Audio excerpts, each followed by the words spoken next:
Amados, nós estamos chegando na reta final, última mensagem da série Tabernáculo de Moisés, e nós tomamos por base lá no início, essa, se eu não me engano, é a 9ª mensagem da série, Êxodo 25, onde Deus ele ordena a Moisés que pedisse aos filhos de Israel uma oferta, para que um tabernáculo fosse construído, porque o intento, o desejo de Deus era habitar no meio do seu povo.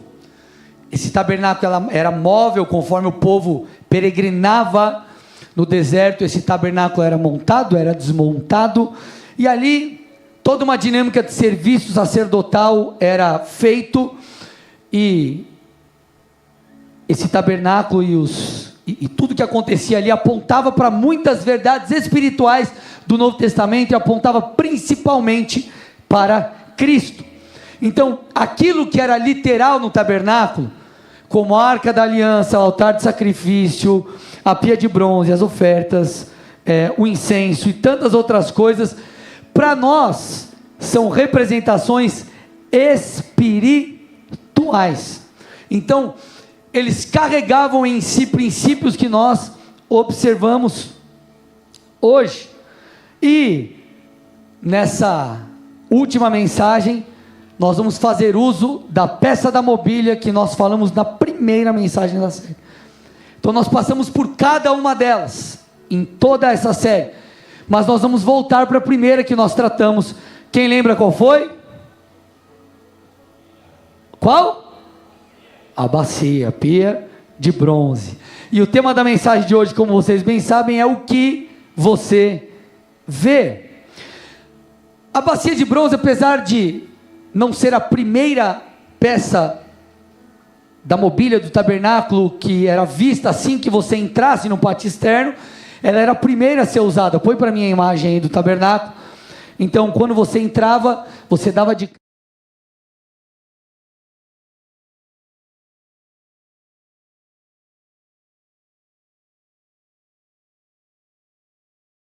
primeiro, lavava-se as mãos, os pés, oferecia os sacrifícios no altar de holocausto, se lavava novamente e assim seguia para dentro. Então, o sacerdote lavava suas mãos, lavava os seus pés, repetindo, oferecia sacrifícios, lavava as mãos e os pés novamente e enfim, por fim, entrava na tenda. Você vê isso lá em Êxodo capítulo 30, versículos 17 a 21, a Bíblia diz: faça também uma bacia de bronze com seu suporte de bronze para lavar, coloque-a entre a tenda do encontro e o altar, e ponha água dentro dela. Nela Arão e seus filhos lavarão as mãos e os pés. Quando entrarem na tenda do encontro, se lavarão com água para que não morram. Também, quando se aproximarem do altar para ministrar, para acender a oferta queimada ao Senhor, lavarão as mãos e os pés para que não morram, e isso lhes será por estatuto perpétuo, a ele e a sua posteridade, através de suas gerações. Eu quero que você perceba algo aqui, meu amado e minha amada. A bacia era feita de bronze puro, e como o texto diz, continha água nela para que o sacerdote se purificasse. Isso que era literal lá atrás, eu estou reforçando mais uma vez, para nós é uma verdade espiritual, e esse paralelo ele é tão incrível que o escritor de Hebreus 9:9, ele fala que o tabernáculo era uma espécie de parábola, ou seja, esses ritos feitos lá atrás, não precisam mais serem feitos hoje. Eu como sacerdote, por exemplo, antes de subir para pregar, eu não lavei as mãos e os pés, ok? Fui lá, tinha uma bacia, lavei a mão, lavei os pés e subi. Essas práticas ecoam nos nossos dias como verdades espirituais. E quais verdades espirituais nós aprenderemos hoje? Através da bacia de bronze. Nós aprenderemos hoje sobre a nossa antiga natureza em Cristo e a nova natureza que nós temos no Senhor. Eu preciso que você preste atenção agora. Eu vou trazer o conceito disso para associar todas as coisas. Se você não entender agora, você não vai entender o resto direito. Ok? Vocês estão aqui, gente? A bacia de bronze, ela estava atrelada, conectada a duas coisas: ao bronze e a água, conectado ao que? Bronze e água. Bronze na palavra está associado ao pecado. Água está associada, dentre outras coisas, à pureza, ao novo nascimento que nós temos no Espírito de Deus, à regeneração, ao nascer de novo. Agora, tanto o bronze no Antigo Testamento como a água funcionavam como espelho, ok? Êxodo 38, versículo 8, fala da origem do bronze, porque era um povo cativo, foi liberto, e depois despojaram os egípcios e por aí vai. E olha de onde veio o bronze. Fez também a bacia de bronze, com seu suporte de bronze, 12 espelhos das mulheres, que se reuniam para ministrar à porta da tenda do encontro. Então, o bronze, ele também era usado como espelho. O bronze polido, assim como outros metais, refletiam a imagem da pessoa, obviamente não de maneira perfeita, ok, amados? Mas era o que eles tinham na época. Contudo, não apenas o bronze era utilizado como espelho, mas também a água. Tanto o bronze como a água refletiam a imagem do sacerdote. Põe a imagem para mim da bacia aí. Então,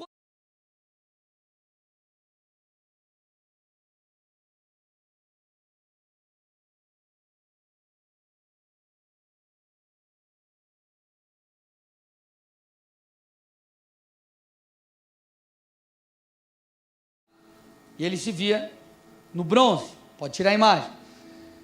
Só para você ter noção de como a água também ela era como um espelho, Provérbios 27, 19, pode tirar a imagem. Como a água reflete o rosto, assim o coração reflete o que a pessoa é. Então, reforçando, o bronze servia de espelho, a água também o servia. O sacerdote se via na água, se via no espelho. O que nós aprendemos aqui de maneira figurada, de maneira profética? O sacerdote podia se ver através de sua natureza pecaminosa, através do bronze. O bronze está associado ao pecado, mas o sacerdote também poderia se ver através do reflexo da água, que fala da purificação que nós temos nas Escrituras, que nós temos no sangue de Jesus, que nós temos na nossa nova natureza em Deus. Então nós vamos trabalhar no contraste disso.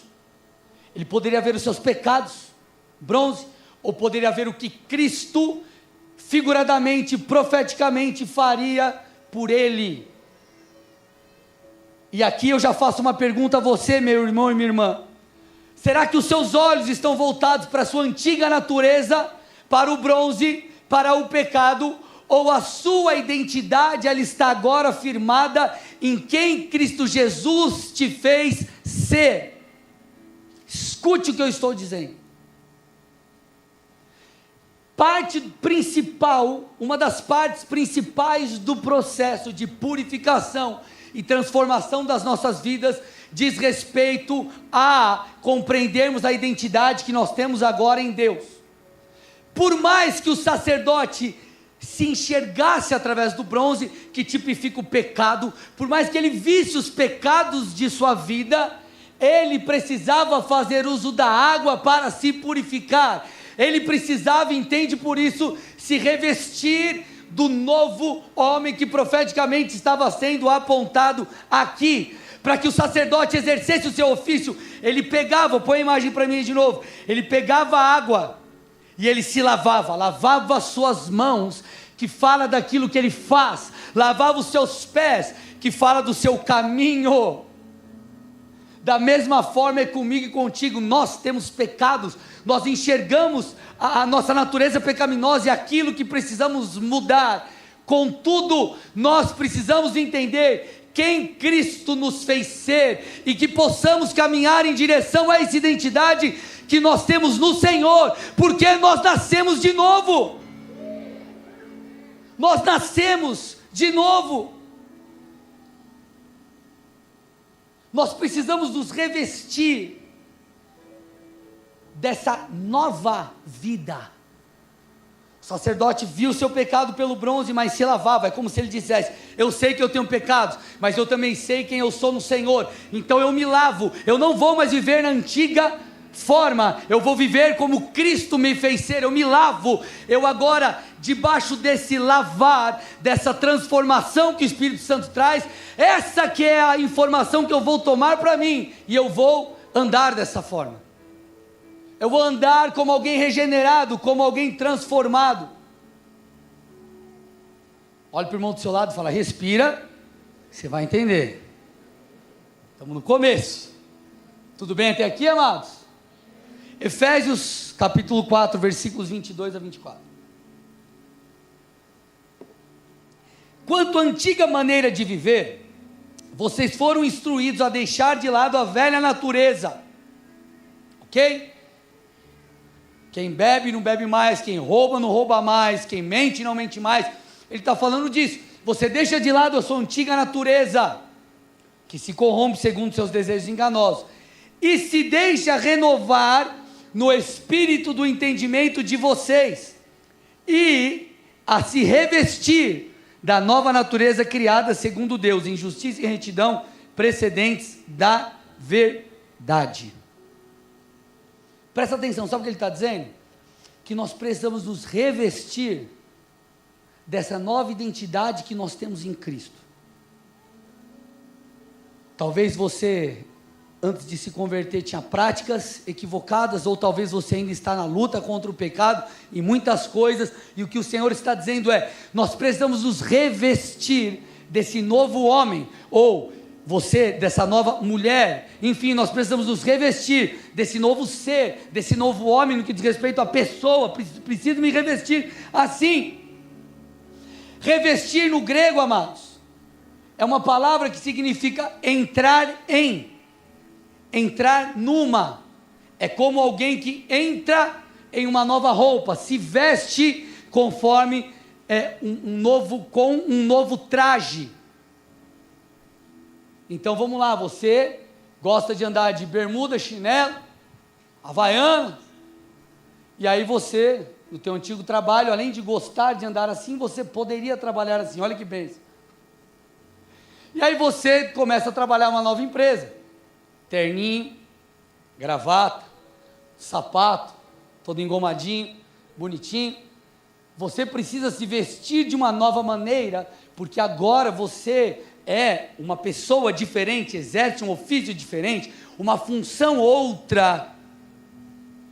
Esse é mais ou menos um paralelo para você entender. Eu em Cristo fui feito nova criatura, eu não sou mais aquela pessoa que eu era antes. Então o Senhor me chama para me vestir de maneira diferente, me revestir de uma forma diferente. E eu não estou falando de traje, eu estou falando de comportamento, eu estou te falando de como você se vê, de quem o Senhor te fez ser.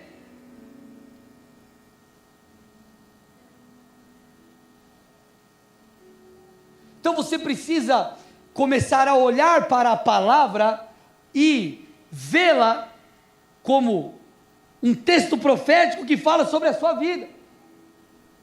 Talvez você chegue diante do espelho da sua história, da sua vida, e diga: ei, você olha para você e fala: eu tenho pecados, eu tenho falhas, eu estou sujo, sujo aqui, sujo acolá, eu tenho essa prática, eu tenho outra prática. O que o Senhor está nos chamando para fazer é: eu olho para a palavra, então eu começo a me vestir de maneira diferente. Eu olho para a palavra e eu me limpo. Eu olho para a palavra e eu sou transformado, para que eu possa refletir agora não mais a minha imagem pecaminosa, não mais o bronze que há em mim, mas a água que me lava, que me purifica. É isso que o Senhor está chamando para mim e para você, para nós fazermos. Sempre, amado, escute. A Bíblia diz que há uma luta entre a carne e o espírito, sempre vai existir uma tensão,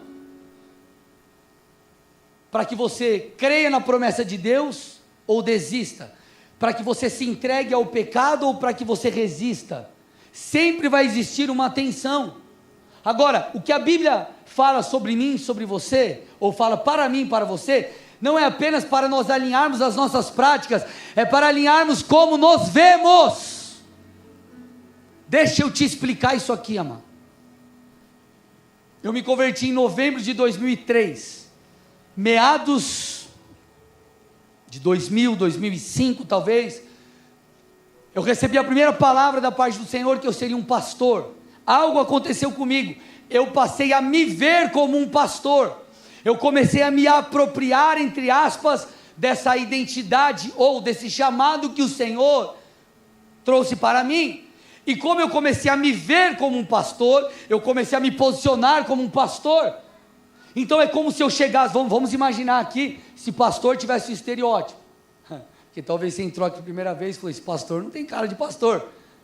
Eu lembro, 2014, eu tinha recém assumido a igreja, fevereiro de 2014, nós estávamos ali na Pasteur, ou Pasteur, antes estávamos lá, e aí março, um mês depois que eu tinha assumido a igreja, nem isso, menos de um mês, apareceu um gringo lá, um colombiano, não, minto, um americano que foi pregar, aí tinha um cara lá que foi traduzir, nós nos encontramos ali no Maracanã, parei o carro, ele encostou, me seguiu, quando a gente chegou na porta da igreja eu desci, ele olhou para mim, ele fez uma cara de espanto, amado, é que hoje eu sou careca, né, eu tinha topete, irmão, e minha esposa quer que eu faça um implante, vamos ver, se daqui um tempo aparecer cabeludo, você vai falar, o pastor fez um implante, eu vou botar uma peruca, parecer com um cabelo de samurai, imagina, jamais farei isso, mas vamos lá, tá falando do gringo, já esqueci já, o gringo, aí o gringo desceu, ele olhou e falou, seu pastor?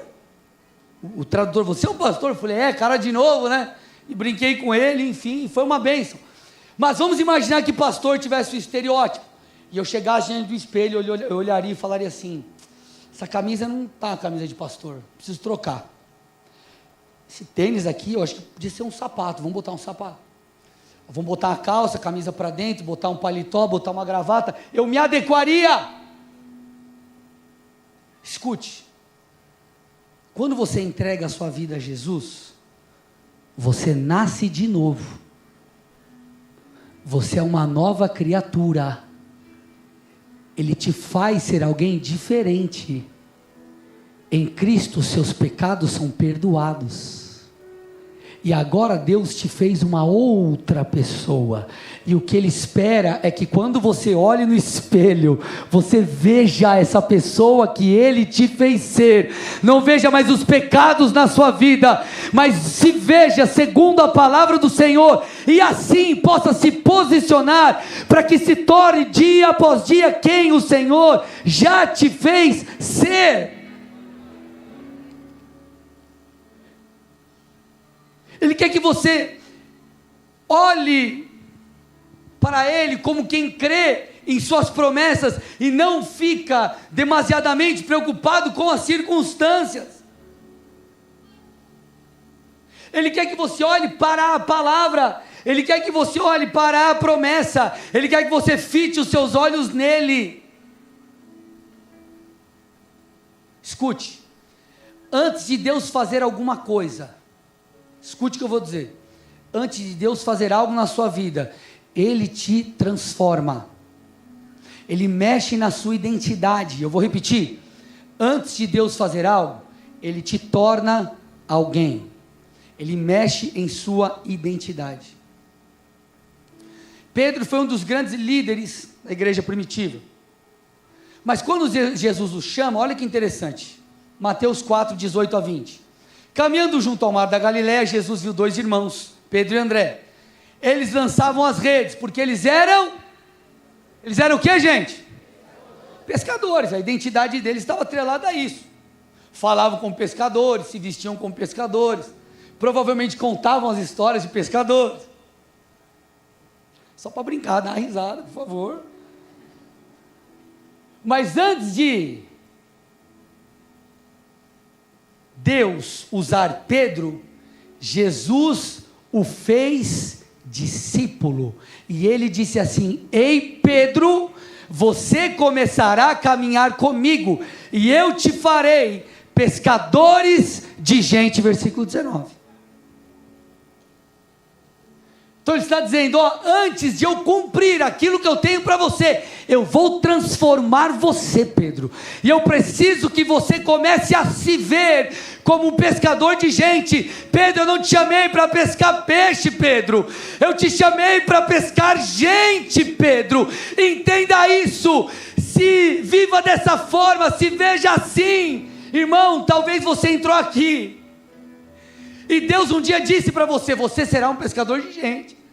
Você será um pastor, você será isso, você será aquilo, mas você está tentando voltar os seus olhos para a sua antiga natureza, você está tentando manter os seus olhos nas circunstâncias, você está tentando voltar a pescar.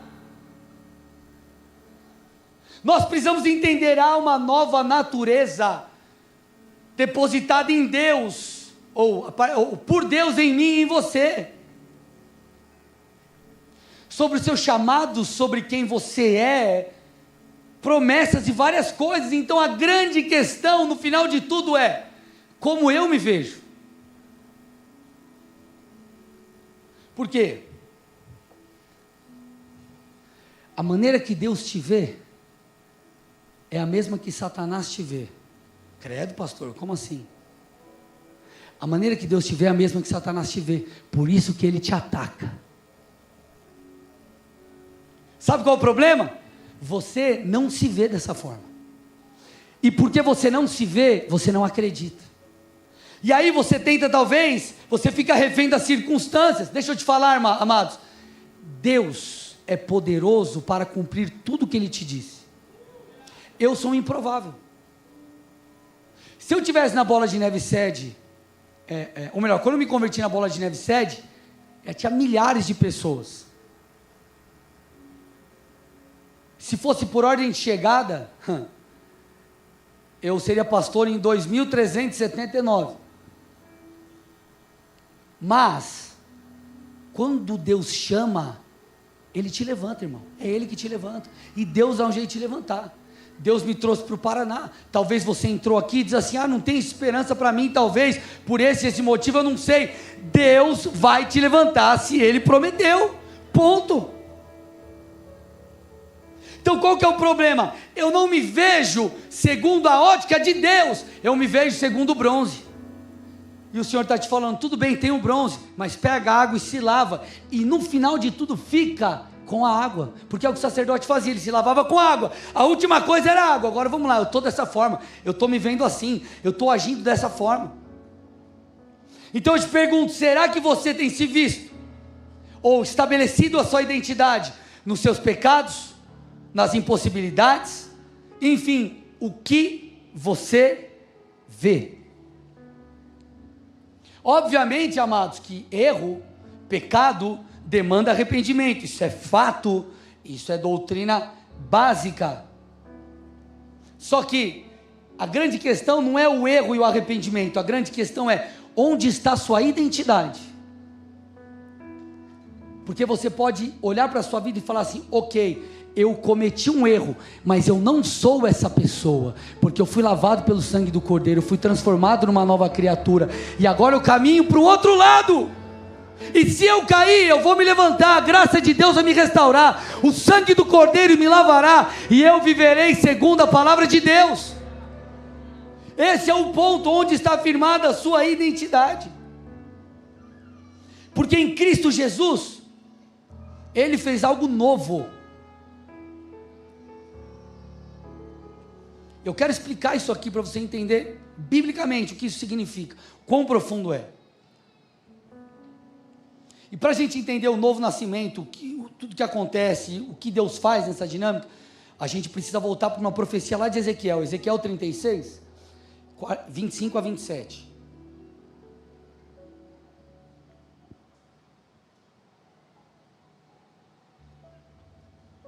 Se você já está conectando os pontos, você já está entendendo o que o texto está falando. Então, aspergirei água pura sobre vocês, e vocês ficarão purificados. Eu os purificarei de todas as suas impurezas e de todos os seus ídolos. Olha agora, eu lhes darei um coração novo, e eu porei dentro de vocês um espírito novo. Eu tirarei de vocês o coração de pedra e lhes darei um coração de carne. Porei dentro de vocês o meu espírito e farei com que andem nos meus estatutos, guardem e observem os meus juízos. Olha que poderoso.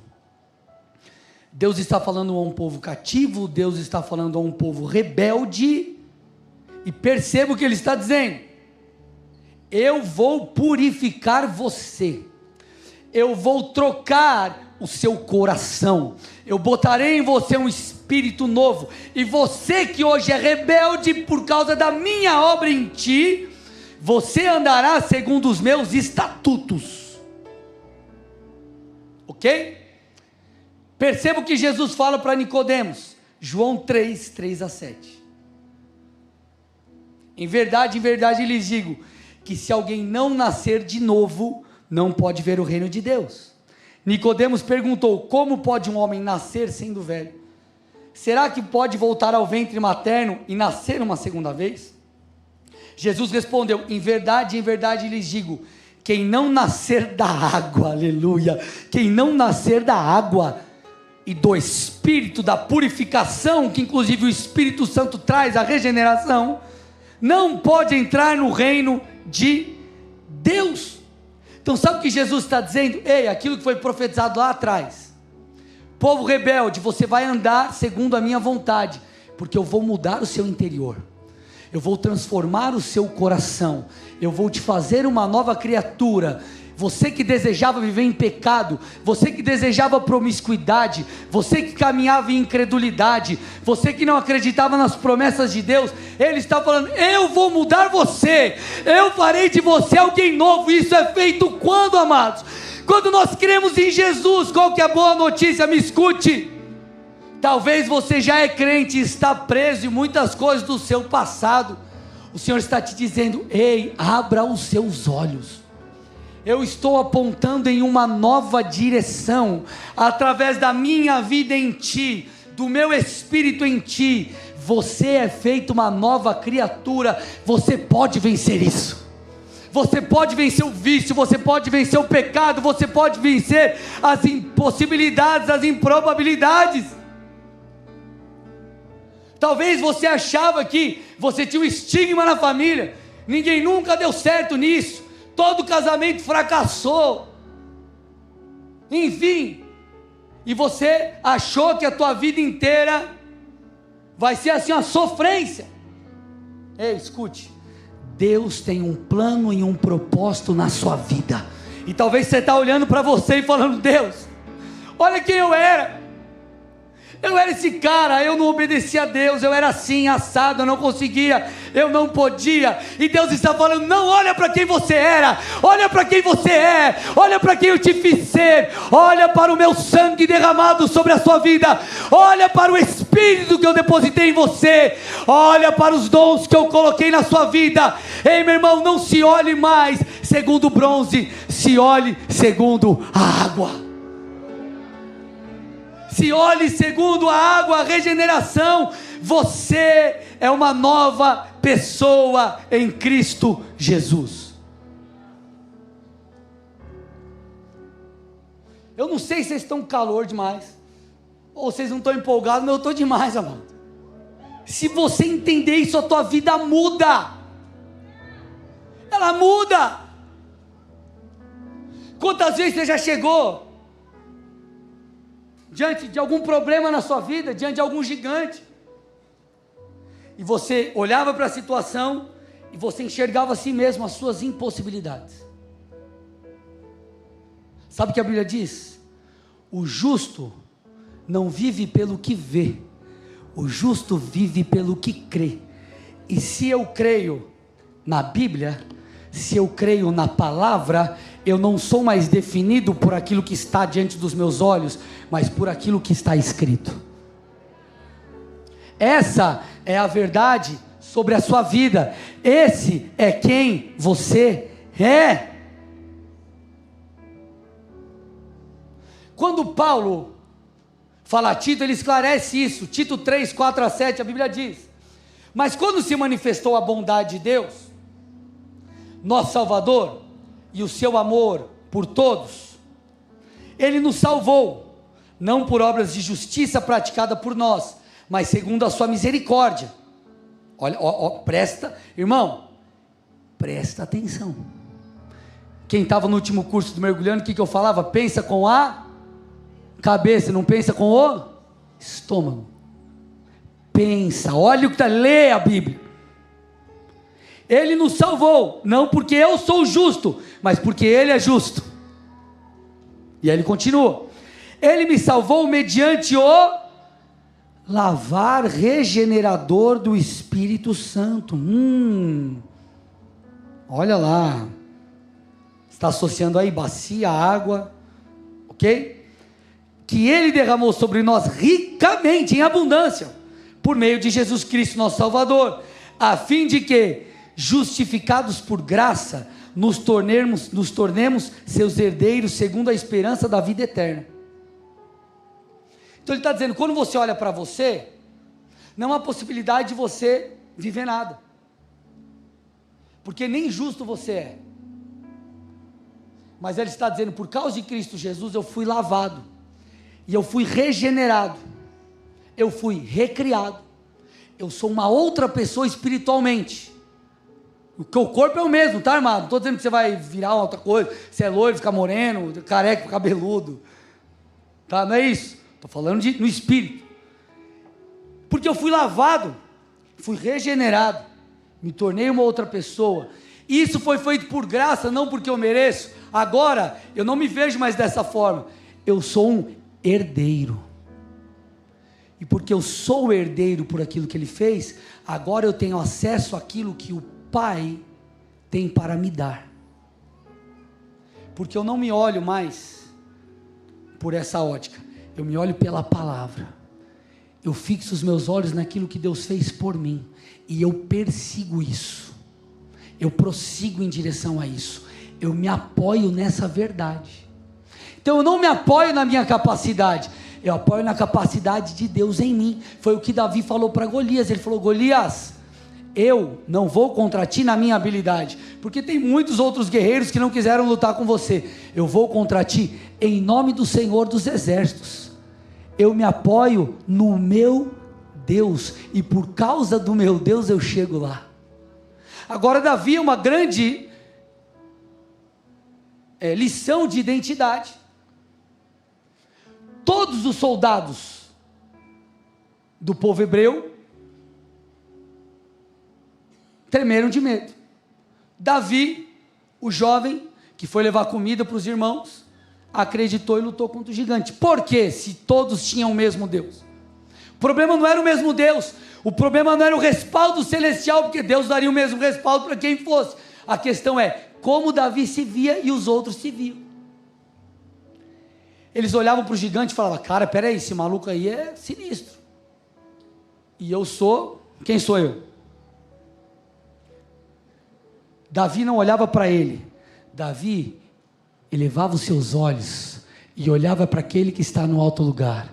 Ele olhava para os montes, ele olhava para aquele de quem viria o seu socorro, e ele então apoiava a sua fé em Deus, e por causa disso, ele passava a se ver como alguém que poderia viver o que Deus tinha. Por isso que Paulo resume isso, 2 Coríntios 5,17.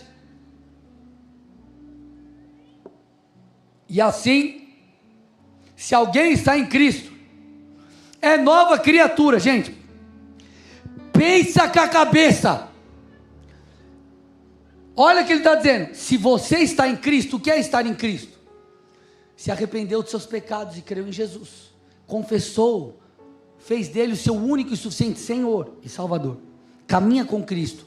Você é aquele que está em Cristo. Se você está em Cristo, você é uma nova criatura. Sabe o que ele está dizendo? Fazendo um paralelo para você entender mais ou menos aqui, entender melhor. Tipo, ele zerou. Agora você não depende só de você, não tem só aquilo que você pode fazer, tem Ele no negócio. Ele te transformou, Ele liberou sobre ti o Espírito dEle. Olha como isso é poderoso. Colossenses 1, 13 e 14, a Bíblia diz: Ele te libertou, Ele nos libertou do poder das trevas e nos transportou para o reino do Filho amado. Olha o que ele está dizendo: em quem temos a redenção e remissão dos nossos pecados.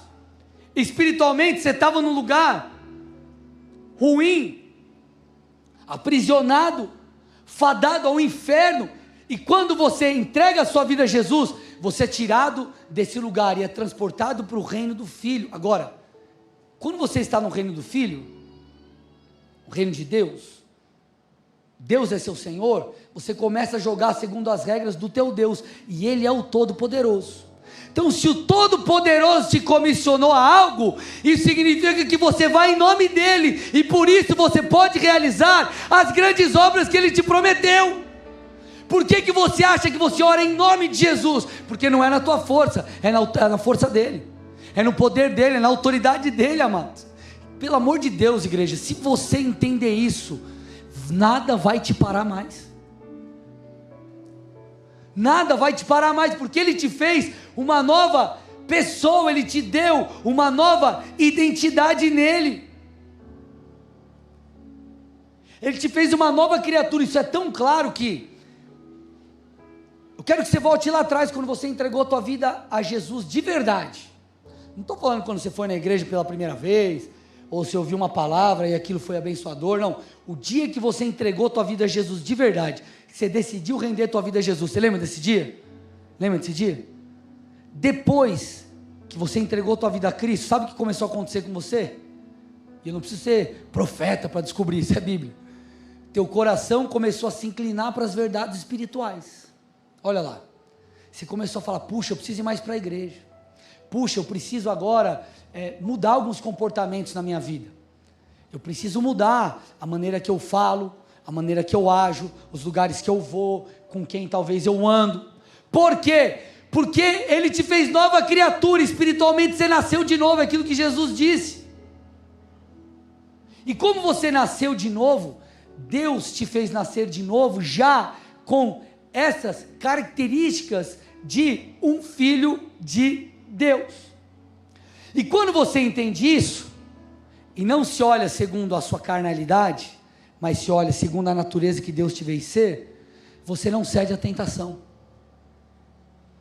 A cultura, ela não define você. O pecado não te define. As frustrações não te definem. A incerteza, ou melhor, a indiferença dos outros sobre você não te define. As suas derrotas não definem você. Deus define você. A palavra dEle define você. As palavras que Ele liberou sobre a sua vida é quem define você, e ponto final. Eu errei, ok, Senhor, eu me arrependo, eu peço perdão, mas eu não aceito caminhar dessa forma, porque eu não sou mais esse cara, eu não sou mais essa mulher, mas eu sou esse aqui. Eu sou o que a tua palavra diz, eu sou aquilo que o Senhor já falou sobre mim, eu sou este, e assim eu caminho de uma forma diferente. Por mais que o sacerdote se visse no bronze, a última coisa que estava sobre ele era a água. Eu tenho consciência dos meus pecados, mas eu também tenho consciência do sangue de Jesus. Eu também tenho consciência da água que me lava. Eu tenho consciência da água que também é a palavra e aponta quem eu sou. Eu tenho consciência de quem o Espírito, que muitas vezes nas Escrituras é tratado como água, me fez ser, porque eu nasci de novo. Eu nasci da água da purificação e do Espírito. E assim eu decido caminhar. Quantas pessoas dizem assim: ah, mas não consigo, eu sou assim mesmo, eu estou fadado a tal coisa. É assim mesmo. Não. Talvez o seu problema seja um problema de identidade. Sabe por quê? Por mais que você tenha errado, a Bíblia diz que 1 João 1,9: se confessarmos os nossos pecados, Ele é fiel e justo para nos perdoar os pecados e nos purificar de toda a injustiça. É claro, por vezes teremos que lidar com a consequência do pecado, isso também é bíblico, mas o perdão é o alcance no Senhor. Quando você faz isso, olha o que o Salmo 32 diz: Ele se torna uma verdade na sua vida. Salmos 32, 1 a 5. Como é feliz aquele que tem as suas transgressões perdoadas e os seus pecados apagados. Como é feliz aquele em quem o Senhor não atribui culpa e em quem não há hipocrisia. Enquanto escondi os meus pecados, o meu corpo definhava de tanto gemer, pois de dia e de noite a tua mão pesava sobre mim. Minha força foi se esgotando como em tempo de seca.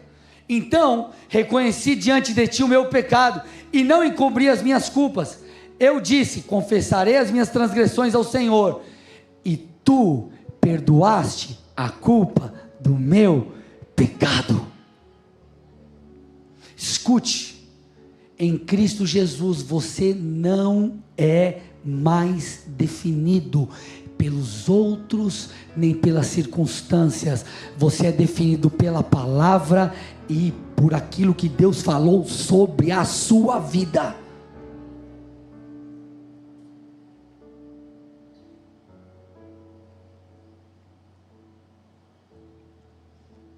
Erramos, vou reforçar isso, me arrependo. À medida que você caminha com Cristo, você recebe luz sobre lugares escuros ou em lugares escuros da sua vida. Deus começa a te mostrar: cara, você precisa mudar isso, cara, deixa aquilo, ó, isso aqui não está legal, você precisa ajustar. E você vai então se arrependendo.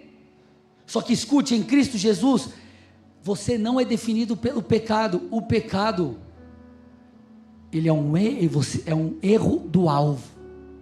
Você errou o alvo, você precisa voltar para o caminho. O teu destino não é aquele, o teu destino é Cristo Jesus. O teu destino é a vida eterna, o teu destino é adorar a Deus. Escute, Deus está à procura de adoradores. Por quê? Você não precisa pensar muito, responde com a primeira coisa que vem na tua cabeça. Deus procura adoradores por quê? Porque adoradores olha que coisa, revelação. Deus está à procura de adoradores. Adoradores adoram. Perceba, quando Deus fala que Ele está à procura de adoradores e estabelece sobre nós, Ele está colocando algo em mim e em você como que em nossa identidade. Então Ele está dizendo: você é adorador, ok? Se você é adorador, você precisa adorar. Se você fez alguma coisa que não adora a Deus, você não é definido por aquilo, mas você se arrepende e volta, porque você é adorador. Você falhou, ok, foi um erro, mas você volta porque você é esse. Então, quando a Bíblia estabelece a nossa identidade, Ele está tentando dizer: não seja definido por aquilo que você necessariamente fez, seja definido por quem Deus te fez ser, e ande dessa forma. Há uma verdade de Deus sobre a nossa vida, e você precisa crer que isso é verdade, irmão. Você precisa acreditar nisso. Se Deus tem uma palavra profética para a sua vida, você tem que acreditar, e ponto final, não importa as circunstâncias. Sabe por quê? Porque quando Deus fala, escute isso, quando Ele promete, aquilo já é uma realidade no mundo espiritual. Escute, ela já é uma verdade sobre a qual você pode se apegar. Me escute aqui, irmão, irmã, vocês estão comigo ou não? Salmo 119, 160, presta atenção. Eu vou repetir: quando você tem uma palavra de Deus sobre ti, aquela no mundo espiritual já é uma verdade que você pode se apoiar, e por isso você pode crer de verdade, porque você não está crendo numa utopia, você não está crendo em algo abstrato, você está crendo em algo concreto. Presta atenção nisso. Como assim, pastor? Me explica. Beleza, olha lá, Salmo 119, 160. As tuas palavras são em tudo verdade desde o princípio, e cada um dos teus juízos dura para sempre. Olha o que ele está dizendo: desde o princípio a palavra é verdade. Verdade no hebraico emet, significa firmeza, estabilidade, certeza. Ela deriva de outra palavra hebraica, aman, que significa apoiar e confirmar. O que eu estou tentando te dizer? Quando Deus libera uma palavra sobre você, ela já é uma verdade, ela já é algo que você pode se apoiar, ela já é algo que você pode tomar como certeza, ela é algo sobre o qual você já pode permanecer firme e estável, porque quando Ele fala, isso acontece. Para nós, o tempo, para nós, passado, presente e futuro, ok, nós somos seres humanos, Deus é eterno. Para Deus, passado, presente e futuro é a mesma coisa. Ou seja, quando Ele falou sobre o seu futuro, Ele está falando sobre algo que já é real, sobre algo que já é verdade, sobre algo que é concreto. Então quando o Senhor está falando, ei, eu tenho uma palavra sobre a sua vida, tenho uma verdade sobre você, você precisa tomar isso como algo concreto, não é algo abstrato. Ah, será? Ah, talvez. Não, é verdade. É como se alguém te desse um cheque, 100 mil euros, libras, aleluia, falou, amanhã, dia 4 de dezembro de 2023, você vai no banco, ô glória, e saca esse dinheiro, aleluia. Irmão, te garanto, o banco abre às 10, você vai chegar lá às 10 da noite do dia anterior, quando acabar o culto. Sabe por quê? Porque isso é verdade para você, porque é concreto. A palavra que o Senhor usou no texto que nós lemos, Ele está dizendo, quando eu falo algo, isso é concreto, isso é verdade. Talvez você não veja como cheque, mas já é uma realidade. Por isso que a Bíblia diz que Ele nos abençoou com todas as sortes de bênçãos nas regiões celestiais, já estão lá. Qual é o nosso papel? Eu vou orar para que venha a terra como é no céu, para que a vontade de Deus seja estabelecida, e eu cumpro o meu papel para que aquilo que já é uma verdade, se manifeste aqui, porque Deus não está preso no tempo.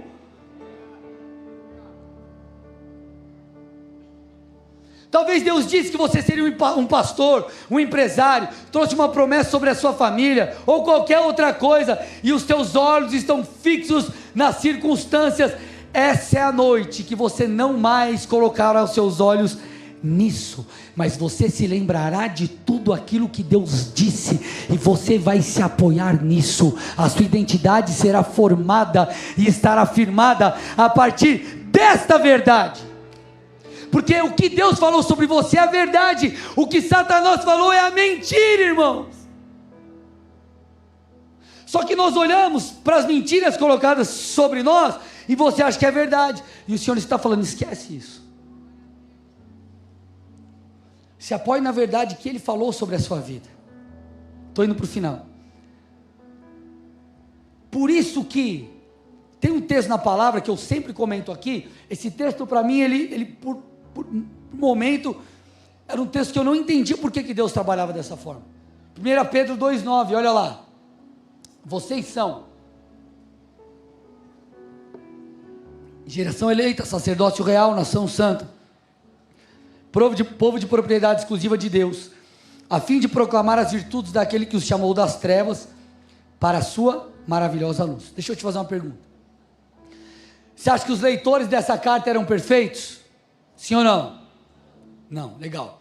Então vocês acham, por exemplo, que eles eram santificados na totalidade? Vocês acham que eles às vezes pecavam ou não? Você acha que às vezes eles se comportavam como uma geração eleita ou não? Não, eles tinham seus desafios. Mas mesmo assim Pedro está dizendo, vocês são, você é, porque você é definido por aquilo que Deus diz. Talvez Vamos imaginar, vamos fazer um paralelo aqui. Imagina um pai que está brigado com seu filho. O filho pode ter saído de casa, o filho pode estar vivendo uma vida totalmente destruída, mas ele é filho. Escute o que eu estou dizendo. Filho vai colher das consequências, e é momento para outra ministração, mas se você me perguntar, pastor, você crê que a salvação ela pode ser perdida? Creio, já ministrei sobre isso. Então, não é que você vive em pecado deliberado, e você acredita que está tudo bem, sou filho de Deus, está tudo nice, tudo suci, tudo show. Não, não é isso. Mas o que eu estou tentando só te mostrar é, Pedro fala à igreja, vocês são. Talvez você tenha entrado aqui se sentindo sem propósito, e a Bíblia diz, você é um sacerdote real, você é um sacerdote do céu, você foi feito sacerdote por Cristo. Talvez você tenha cometido pecados e tenha lutado com isso. O Senhor está dizendo, você é alguém lavado pelo sangue do Cordeiro, que precisa ajustar a sua vida. Talvez você se sinta sem valor. Deus te diz, você é amado, você é eleito nele, e não rejeitado como parece. Se você entregou a tua vida a Deus, talvez você ache, cara, mas eu não tenho qualquer valor para ninguém. Você é propriedade de Deus, você é tão valioso, que Ele morreu para te comprar. Então quando você estiver sozinho, se sentindo só, você se lembra que você tem um pastor, e se você tem um pastor que é teu pai, você é ovelha. Você precisa se imaginar como ovelhinha, irmão. Olha lá, sou ovelhinha, não vou fazer um barulho, mas você já entendeu. Isso vai te ajudar a compreender, Deus vai cuidar de mim, porque nele eu sou. A fé está atrelada com a clareza de quem somos em Cristo.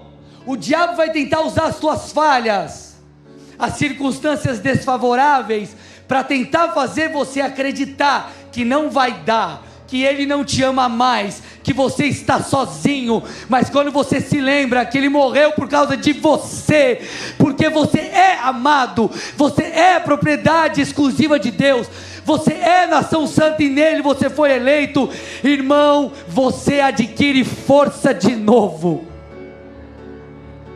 Antes dele fazer, escute, ele te torna. Antes dele fazer, ele te torna. Ele não exige de você apenas santidade, ele te regenera. E quando você nasce de novo, entrega a tua vida a Jesus, teu coração se inclina para as verdades espirituais, e você começa a dar espaço para isso, você começa a ser santificado, você começa a se posicionar.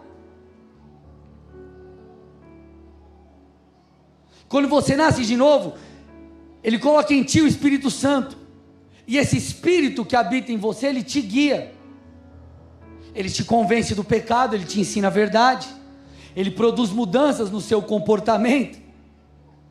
Então tudo diz respeito a percebermos a nossa real identidade em Deus e caminharmos a partir dela. Lembra que eu falei lá do cara do chinelo, que usava chinelo, agora ele trabalha numa empresa, que ele tem que andar engomadinho? Ele vai falar, agora tem que andar engomadinho, eu vou me vestir assim, e eu vou viver assim, eu vou caminhar dessa forma.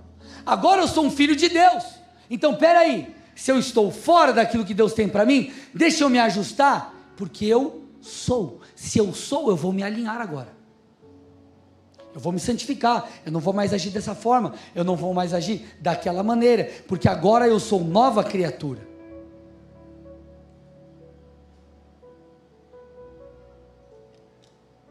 Por isso que eu mencionei Efésios 4, estou indo para o final, 22 a 24, quanto à maneira antiga de viver, vocês foram instruídos a deixar de lado a velha natureza, que se corrompe, segundo desejos enganosos, a se deixar renovar no espírito do entendimento de vocês, e a se revestir da nova natureza, e a se revestir da nova natureza, eu vou repetir para você dar glória a Deus, e a se revestir da nova natureza, criada segundo Deus, em justiça e retidão, procedentes da verdade.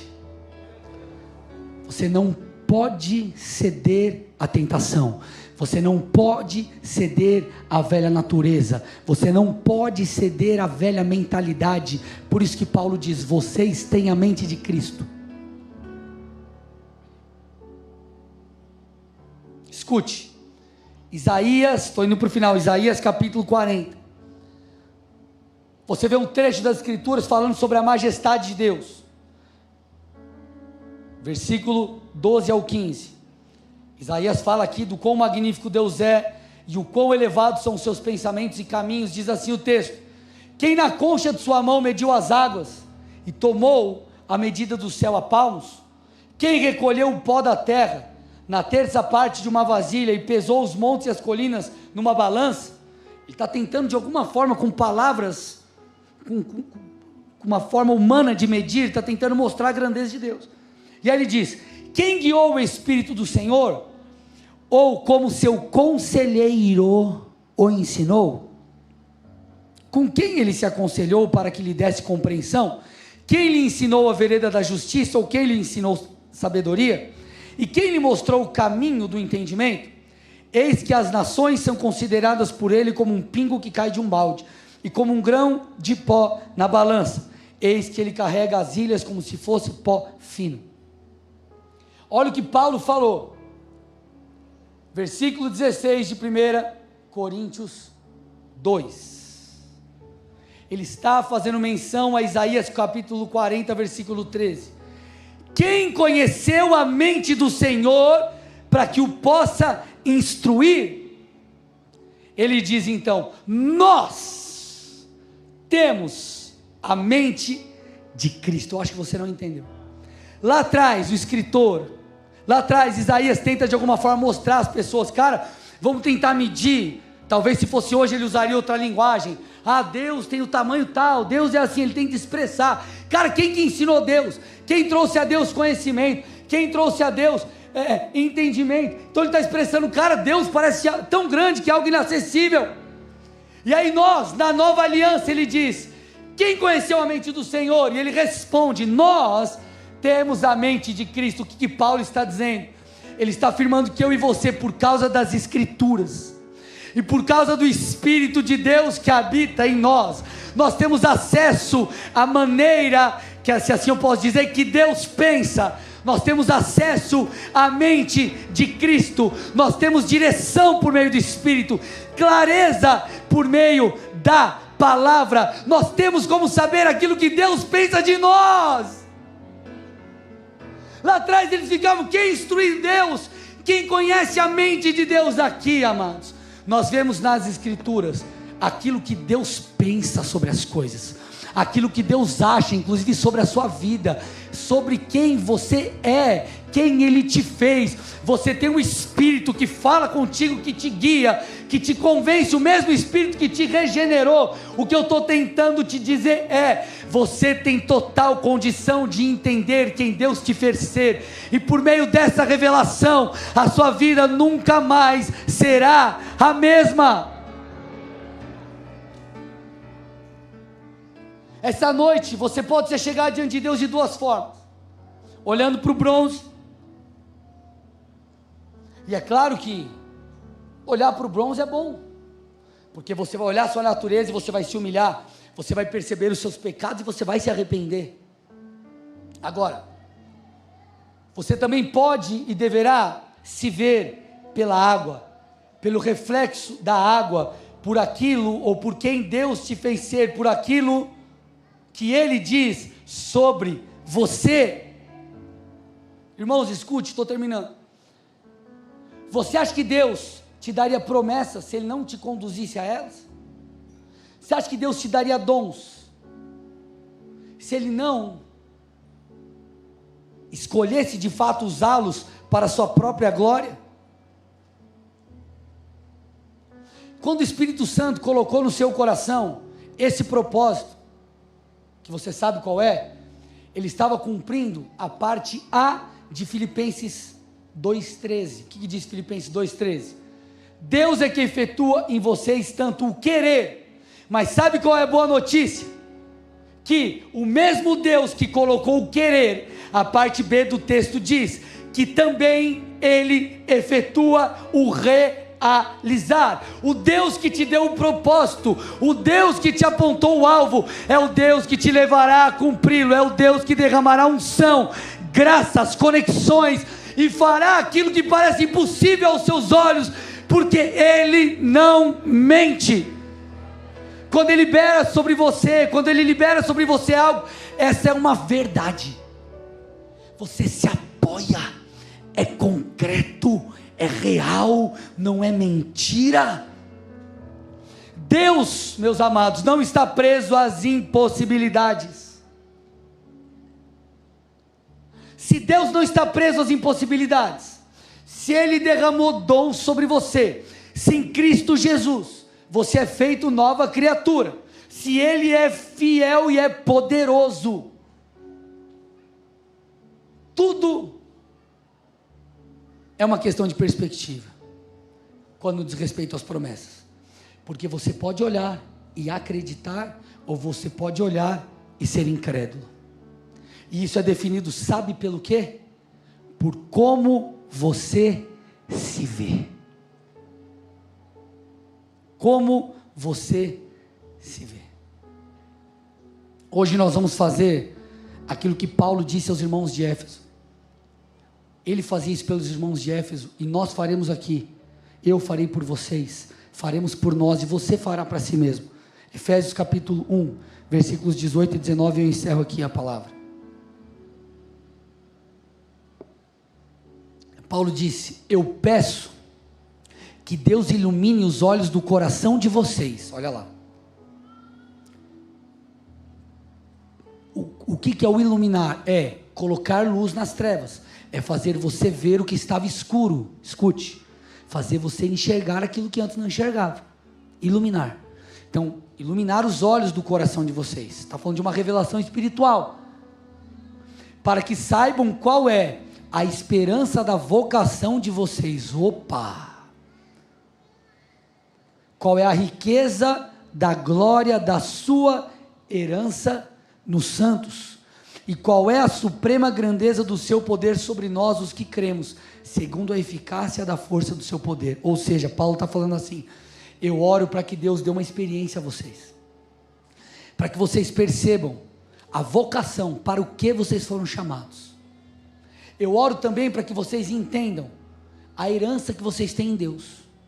Isso fala de eternidade, de favor, de bênçãos e muitas outras coisas. Do acesso à presença de Deus. E ele fala: eu também oro para que os olhos de vocês sejam abertos, para que vocês entendam a grandeza, a suprema grandeza, o imenso poder que está sobre você que crê. Poder esse que te fará eficaz. Então Paulo está dizendo, quando nós temos uma experiência com Deus e os nossos olhos são abertos, amados, tudo muda.